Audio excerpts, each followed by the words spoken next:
Hello, Pat. Off. Pat. It's really daunting to be standing in front of so many people, and thank you all for coming out. And it's kind of puts you off a bit whenever your own son goes, "Oh, Dad, you're going to be on stage with Eddie Izzard." He's like, I'm going, "Yes." "Can I get a selfie?" And I'm going, "Yes, sir." He goes, "No, can I get a selfie with Eddie?" And I'm like, "Yeah, okay. And why not? Why not?" Eddie is he's one of the most famous guys in Britain, in Europe, the world. One of the funniest guys, and on a personal level, one of the most decent guys I've ever met. A humanist who believes in humanity. He's done a lot for charity, and a really decent guy. And I'm proud to be on stage with him today. And Eddie and I agree. We agree. We both love Europe. I love Europe. I love everything about Europe. I especially like the food. I like French wine, Italian pizza, Spanish tapas, maybe a bit too much. I really do love the food. But loving Europe is not the same as loving the EU. We're part of Europe. We're the continent. We're not going to float off into the Atlantic. Okay, that's understandable. But the EU is a political construct. And in my mind, it's undemocratic. Some say anti-democratic. And it's a cabal of unelected people who, frankly, have one thing in common. They're out there to serve the elite and look after the wishes of supranational, multinational corporations. Now, before you say, you know, I'm a little Englander, which, you know, a little tiny man from Sussex, I'm not a little Englander, whatever that means. I'm from Northern Ireland.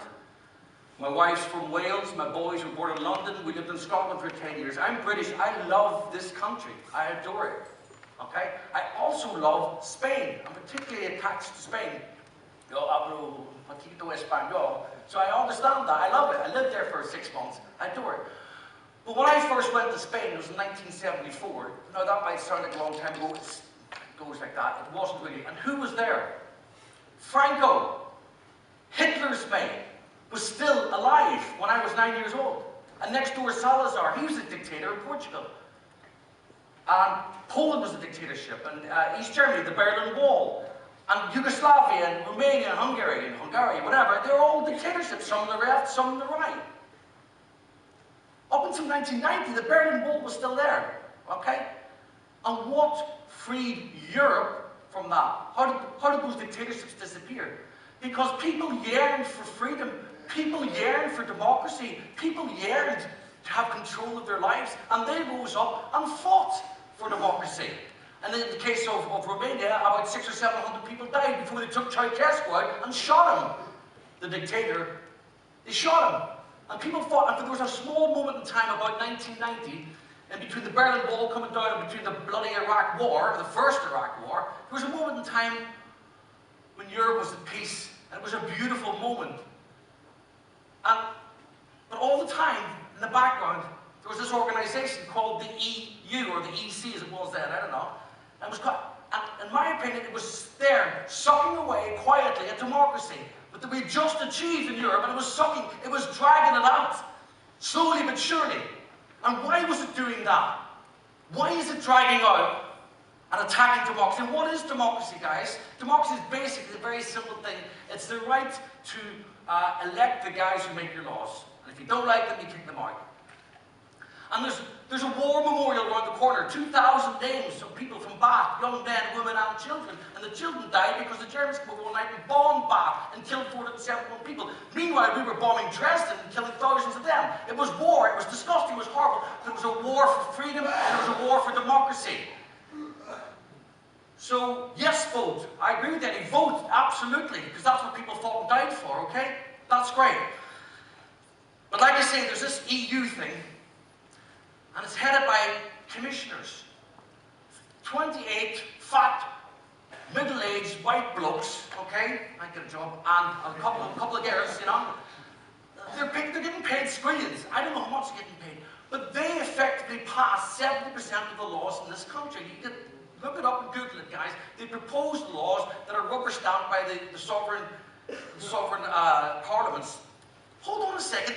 What was that about Ceausescu and the war? What was that fight for democracy? Where did democracy suddenly just vaporize? And it's now in the hands of unelected guys who are telling us what to do with our lives. And that, my friends, that could lead to war. Again, on European soil, not with tanks, but you see it, it's bubbling away in Greece, it's bubbling away in Austria. People are angry. But you don't turn your back on that. You don't say, no, we'll just give you more of the EU, more, stuff it down your throat. No, you don't. You think, hold on a second, this isn't working. And so let me tell you about why they're protecting the elite, okay? And this is what's happening. Okay, the EU loves a vast pool of migrant workers. The multinationals love a vast pool of migrant workers. And you will be a migrant worker one day when you leave here. You'll have to fight for a job just like everybody else. And why do they want that? Because it increases their profits. It's always about the money, money, money. They always want to make money. They always want to make profit. They don't care about your history. They don't care about your culture. They don't care about democracy. They care about their profit. That's all they do. And they have officials in the EU serving them. There's 10,000 officials who earn more than the Prime Minister. What are they doing, these officials? I'm the official for making tea. No, I'm the official for making the toast. What are these guys doing? 10,000 of them, there's another 40,000 serving this vast organisation that is serving the elite. And how is it serving the elite? Well, I'll tell you why, they don't pay any tax, guys. Just yesterday, France said to Google, can you pay us $1.5 billion in tax? And Google went, nah. Facebook have 500 million offshore that they should have paid in tax, but no, they've got a little office in Dublin and they move it over to Brussels and they move it around to do the double Dutch and the double Irish. Great, they don't pay tax. You pay tax. You pay tax every day, 20% in VAT, or anything you earn, anything you buy, you pay tax all the time, back into the big vast pit that is the EU. So the elite up there, with their cheap migrant workers who don't pay tax. And then there's another thing called TTIP, and Google this, guys, give them the profit, but Google it. If you don't believe me, look at what TTIP is, the Transatlantic Trade Investment Partnership. If that's not anti-democratic, I'll tell you what, guys, we're in for it. And this is how it works. It gives a corporation the right to sue an elected government if the elected government passes a law, right, that affects their profits. Really? Wow, and how did that work? Okay, so Romania wanted to join the EU. They wanted to join the EU. And the EU said, yeah, okay, what we'll do is you have to change a few laws. So they changed a few laws. This major international drinks company turned around to the Romanians and said, no, that's just cost us our profit. So they fined or sued the Romanian people, government, $250 million. Now instead of the Romanian elite going, stuff you guys, they went, oh, okay, well we're joining the EU. And they paid that fine. They didn't stand up for the people. It wasn't their money. It wasn't the elite's money. It was the people's money. The people in Romania who needed that money for their schools and hospitals. It went to some international drinks company. That's disgusting. Meanwhile, the Romanian elite all went off and they became fit. I'm the Romanian official and they went off to their big fat jobs. And there's 30,000 lobbyists. 30,000 lobbyists in the EU. They're not lobbying for schools or hospitals or for old people. They're lobbying for big business, the elite. Yeah? And why is it then that the elite, like the BBC, or the Arts Council, or the IMF, or the BOI, all these names and letters and numbers, why do they always say it's great to stay in the EU? Any chance that they're all taxpayer-funded organisations? If you don't pay your tax to the BBC, you go to jail. Google doesn't go to jail for paying $1.5 billion, you go to jail. Okay? And why do they all say it's lovely? Because it's all in their interest. I got a girl who works for me called Sarah. She paid more in tax last year than Facebook did. Mark Zuckerberg, a multi-billionaire. My girl Sarah paid more than that. That's disgusting. That's evil. And if you think that that is right, then fair enough, vote for the EU, guys. If you think that's, but if you believe that that's somewhere fundamentally wrong, then you have to stand up and say enough. And this is why I think what's happened is this is why the danger is coming here, guys. If you're taking democracy away, you're screwing the common man and common woman into the ground. People are going to bite back. That's not a warning. It's an observation. I come from Northern Ireland. I've seen it happening before. And it's scary. And there was that, the Constitution of America, Lincoln, government for the people, by the people, yeah, that one. Well, the EU is the rule of the people, for the elite, by the elite. But let me tell you about humanity. And where the EU is a corrupt and evil organisation, okay? It's called tariffs, Okay? We, the British, who conquered all these countries in Africa and India and all that, we're now in the EU, and we're saying that, you go off now, guys, we're not interested anymore. Whoa, that's reverse imperialism, guys. But I'll tell you how it really works on a day-to-day basis. Coffee. You all had a coffee today, yeah? You all had a coffee. Germany makes more money selling coffee than every single coffee farmer in the whole continent of Africa.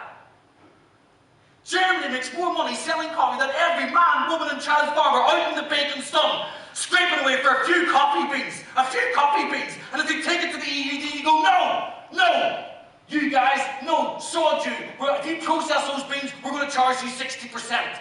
We're going to screw you to the ground. And the poor African farmer has to go, what? I don't have the electricity or the water to process it. Good, just give us your beans. And he's still charging 10% for unprocessed beans. So every time you have a coffee, maybe the Neumann Coffee Company of Germany, you just stop and think about it, guys. You just think about these big corporations. If you believe in humanity, and if you believe in doing justice to the people that we invaded years and years ago and giving them a fair chance in life, and letting them trade their way out of poverty. And if you're wondering why 800,000 people are desperately trying to get across the Mediterranean and dying as we saw yesterday, if you worry about that, and if you worry about democracy and in honour of all those people who fought for democracy, and if you believe in freedom, and if you do not want to see war again in Europe, you will destroy the elite, corrupt organisation that is the EU, and you will vote to leave. Thank you.